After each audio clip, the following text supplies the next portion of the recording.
Out of the Mouths of Babes will be on December 11th. It'll take place in Greenville, 1012 Malden Road, Sunday, December 11th from 4 to 7 p.m.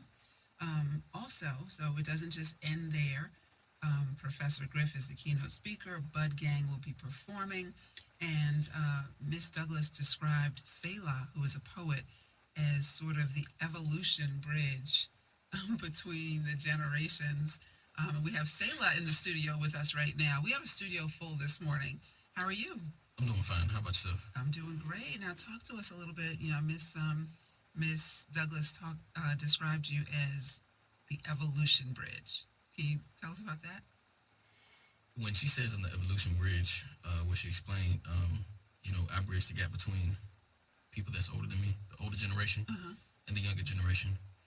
And what I try to incorporate with my poetry is to try to bridge that gap between young and old in the truth that I tell that goes on in our society, from insecurities with young men and young women, just everything that plagues our Black community and the stigmas that, that sticks to us. I try to bring that to the light in my poetry and just be honest and open with everyone to let them know that, hey, the only thing that can set us free is telling the truth. Wow. You can either run from it or you can accept it. And once you accept it, that's when your life changes.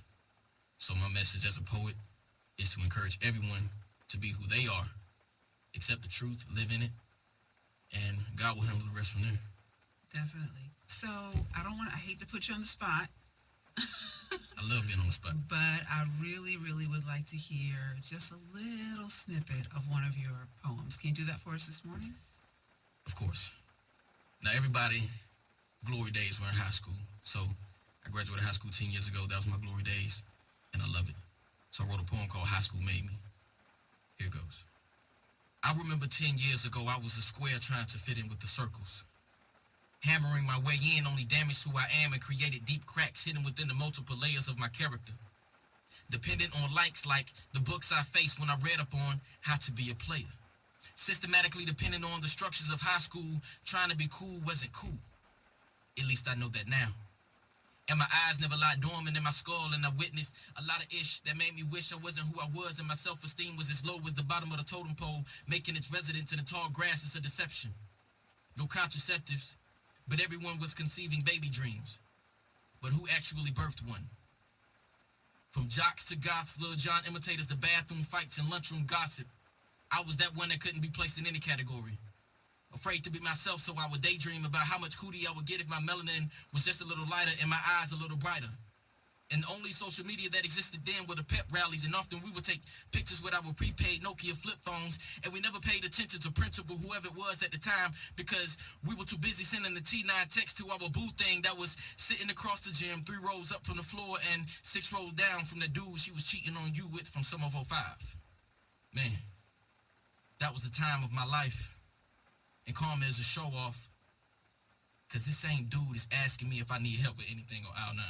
That was specific. I could tell there was something behind that one. You said 6 rows up and 3 rows over. I tell the truth. Awesome. Awesome. So I'm sure so many people are going to want to come out and hear you. And gosh, that was amazing. Thank you. That was amazing. So talk to us a little bit about how you first got started in poetry.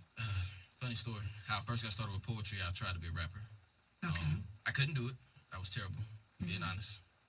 Just the way I flowed, it didn't flow as a rapper. I couldn't write 16 bars. I didn't know how to connect everything. So I just played around with it, and then it came out to be poetry. And how I speak it, it just came out in a poetic format. So my friends encouraged me, hey, man, you need to do spoken word. So I ran with that in 2009. I went down to Georgia State in Georgia. This was doing, they were having an event down there. So I got on the mic with my group. I did my piece, and everybody loved it. They enjoyed it. I had a couple of guys down from Georgia State. They wanted me to, start working with their group, but I was young then. This was about 2009. Didn't have reliable transportation, so I had to fall back for a second. Shortly after that, I joined the military. I dropped it for a few years, and I just recently picked it back up in December 2010, and ever since then I've been going hard with what I do. Awesome.